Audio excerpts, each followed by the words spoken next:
Greetings, my friends. This is Atomic Sage, transmitting once more from parts unknown. Here in these molten halls of sarcasm and truth, I illuminate the shadows with a glow so harsh, even cockroaches of deceit cannot survive. And today we aim that light at a subject so odious, so stupefyingly indolent, that entropy itself waves a white flag in defeat. Yes, I speak of Sarasota Tim, the patron saint of procrastination, the duct tape messiah of mediocrity. A man who, for decades, frolicked in the warm waters of taxpayer-funded comfort, while the rest of us toiled away in the mines of labor and obligation. A man who believed work was for the weak, structure was for the stupid, and success, well, that could be mocked from the comfort of a recliner. He is a relic of a certain mindset, the kind that thinks getting by is a virtue, and gaming the system is some sort of strategic brilliance rather than a long, slow crawl toward irrelevance. He laughed. Oh, how he laughed at those who toiled. As honest citizens woke with the dawn to pay their bills and honor their word, Tim perfected the ancient art of vertical couch meditation and air-conditioned nihilism. His life motto? Why earn it when you can grift it? But the gods of accountability are not mocked forever. Reality, that cruel, unrelenting auditor of the universe, has entered the chat. And Tim, you're on hold and the music just ran out. But lo, he is not alone in this waltz of wretchedness. Nay, fellow traveler, enter the ever-loyal Tammy, First Lady of Freeloading. Together they are a grift duo so shameless, so masterful in their mediocrity, they've turned manipulation into a performance piece worthy of off Broadway. Together, they've transformed manipulation into a lifestyle and grift into performance art. Watching them operate is like watching a raccoon couple rifle through the garbage, convince they're gourmet chefs. Their resume of ridiculousness reads like a dystopian sitcom, hustling free shoelaces at Dick's Sporting Goods, conning lonely seniors into surrendering $300 for sunglasses, leveraging friend perks from Johnny Vegas like it's a poker night in hell, mooching meals from Picasso and Betty Crocker like Michelin star scavengers, squatting in Ted and Jolene's home calling it vacation as if parasites deserve time off.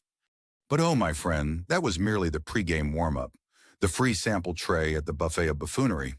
They've dined and deceived, devouring entire meals with gusto, only to weaponize feigned disappointment into a wasn't the best discount hustle, like Yelp reviewers from the underworld.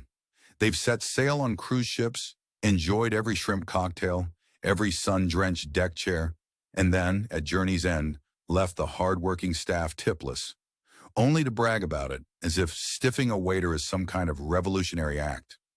They've treated Walmart like a post-apocalyptic prop department, pillaging merchandise with all the dignity of a Mad Max matinee, only to return it with a sigh and a story. A Walmart grill is bought on Friday, used on Saturday and returned on Sunday. Rinse and repeat. Each time it's returned with a sanctimonious pout of a wounded patriot. But just when you think the saga of Sarasota swindlery had reached its tragicomic peak, enter the pandemic. To the rest of us, COVID-19 was a crisis. To Tim, it was a once-in-a-lifetime grifting opportunity. While the world locked down, Tim opened up. His palms, that is, receiving a cool $58,000 in PPP and EIDL funds. For a business that existed only in the fever dreams of his warped imagination. No employees, no operations, no evidence. He took the emergency relief meant for struggling small businesses and turned it into a traveling YouTube pity parade. Overnight, Tim went from crapping in a bucket under a tarp to driving a brand new camper and truck combo like some backwoods Bezos. Ah, but the cherry atop this Sunday of sloth was the numerous medical miracles, a parade of conveniently timed health emergencies, each one just serious enough to justify a GoFundMe or Super Chat pity party, until, like clockwork, the ailment vanishes the next day, replaced by a miraculous recovery and a fresh cup of grift. And when all else fails, gaslight, pivot, deflect. But here now, the illusion fractures, the grift has grown stale, the audience is waking up. What was once a tragic comedy of freeloading and falsehoods has devolved into a pitiful live stream of self-inflicted irrelevance. This is the price of a life built on shortcuts. This is the reckoning for those who hoofed around too long, too often. And so we say, let this serve as a warning to all who think laziness is strategy, deception is survival, and shamelessness is strength. You can fool a few for a while, but eventually the check bounces and the world stops laughing. This has been Atomic Sage, signing off from the cavern of consequence.